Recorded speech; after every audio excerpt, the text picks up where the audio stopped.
Hello, my dear student. This is Surya Anand, chemistry teacher. Welcome in my channel, Surya Anand Teaching.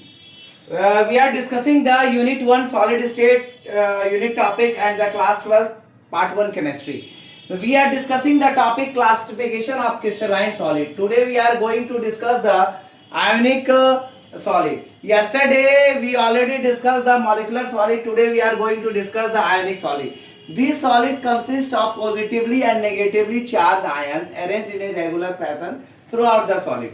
प्यारे बच्चों, आज हम लोग solid state unit 1 solid state के बारे में पढ़ेंगे। आपके क्लास 12 का ये पार्ट 1 का केमिस्ट्री है। हम लोगों का टॉपिक है आज का क्लासिफिकेशन ऑफ क्रिस्टलाइन सॉलिड्स के टाइप। दूसरा टाइप है आयनिक सॉलिड। पहले हम लोगों ने मॉलिक्यूलर सॉलिड पढ़ लिया है। आयनिक सॉलिड ऐसा सॉलिड होता है जो पॉजिटिवली और नेगेटिवली चार्ज आयन से बना हुआ होता है, उसमें पाए जाते हैं और ये अरेंज होता है एक रेगुलर फैशन में थ्रू आउट द सॉलिड में। The ions are held together by strong coulombic और इलेक्ट्रोस्टैटिक फोर्स से। इसका मतलब है इसके आयंस जो है वो जुड़े हुए होते हैं स्ट्रॉन्ग कोलम्बिक और इलेक्ट्रोस्टैटिक फोर्स के द्वारा। ये आयनिक सॉलिड इसलिए कंस्टिट्यूएंट पार्टिकल्स का आयंस कहलाता है। इनका रेगुलर अरेंजमेंट जो आयन का होता है वो एक्सटेंड करता है continuously throughout the crystal. The regular arrangement of ion extend continuously throughout the crystal. For example, let us take the example. The example is in sodium chloride Na और Cl ion जो है उसकी definite regular arrangement होती है, जैसा figure मैंने last में दिया भी है फिगर। इस अरेंजमेंट में हर सोडियम सराउंडेड होता है 6 क्लोरीन आयन से और हर क्लोरीन आयन सराउंडेड होता है 6 सोडियम आयन से। सिमिलर रेगुलर अरेंजमेंट कुछ और आयनिक सॉलिड में ऑब्जर्व किए गए। मेन कैरेक्टरिस्टिक्स आयनिक क्रिस्टल्स का क्या होता है? मेन कैरेक्टरिस्टिक जो आयनिक क्रिस्टल्स का होता है कि पहला आयनिक सॉलिड बहुत ही हार्ड और ब्रिटल होता है। आयनिक सॉलिड बहुत ही हार्ड और ब्रिटल, चूर चूर होने वाला ब्रिटलनेस होती है। और दूसरा इनका जो होता है बहुत ही हाई मेल्टिंग पॉइंट्स होता है। ये पुअर कंडक्टर ऑफ इलेक्ट्रिसिटी होते हैं, देयरफॉर ये इंसुलेटर्स के रूप में काम करते हैं सॉलिड स्टेट में।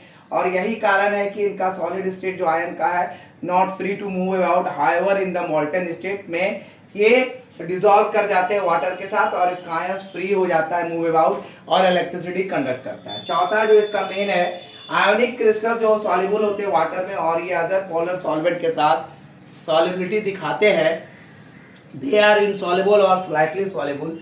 दे आर इनसॉल्युबल और स्लाइटली सॉल्युबल। ये स्लाइटली सॉल्युबल होते हैं, slightly soluble.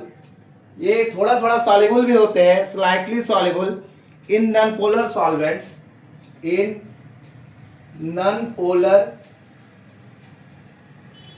Solvents such as. कौन कौन सा नॉन पोलर सॉल्वेंट होता है जिसमें ये थोड़ा सा सॉल्युबल होते हैं? जैसे आपका बेंजीन, कार्बन टेट्राक्लोराइड और कार्बन डाइसल्फाइड।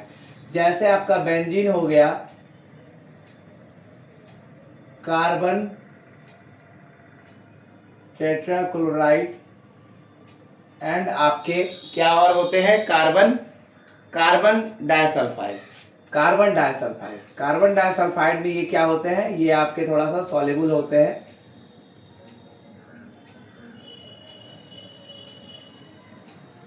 सल्फाइड में ये थोड़े से सॉल्युबल होते हैं कार्बन डाइसल्फाइड्स में।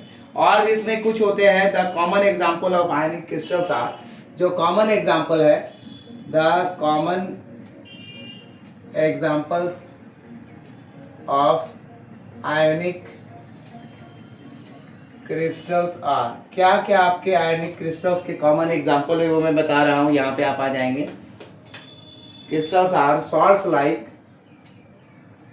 क्या क्या सॉल्ट लाइक होगा? जैसे Na plus, sodium plus, NaCl KNO3, sorry NaCl KNO3, N आपका कैपिटल होगा, KNO3 यानी sodium chloride, potassium nitrate, LiF lithium fluoride और आपका Na2SO4 sodium sulphate etcetera.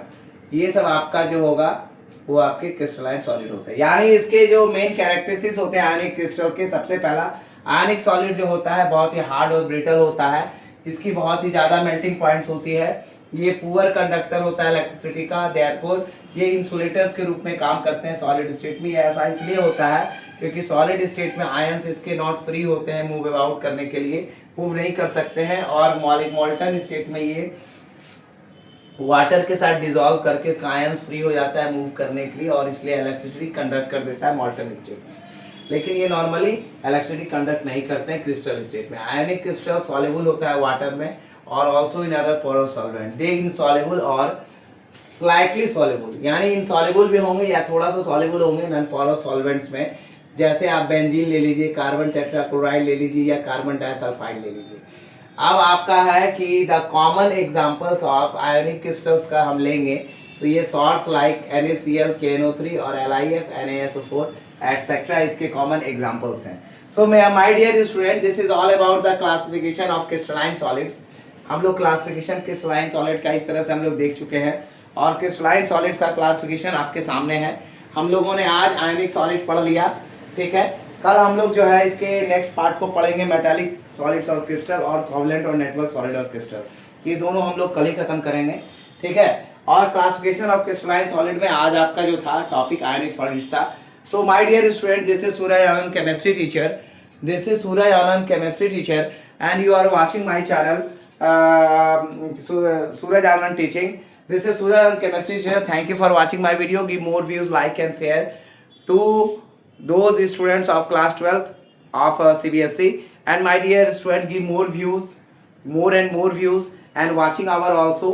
Please, I humble request that watch my all videos continuously. Lots of students can watch. I have complete my watching hours. So my dear student, this is Suraj Anand Chemistry Teacher. Thank you for watching video. Thanks. This is Suraj Anand Chemistry Teacher. Thank you very much.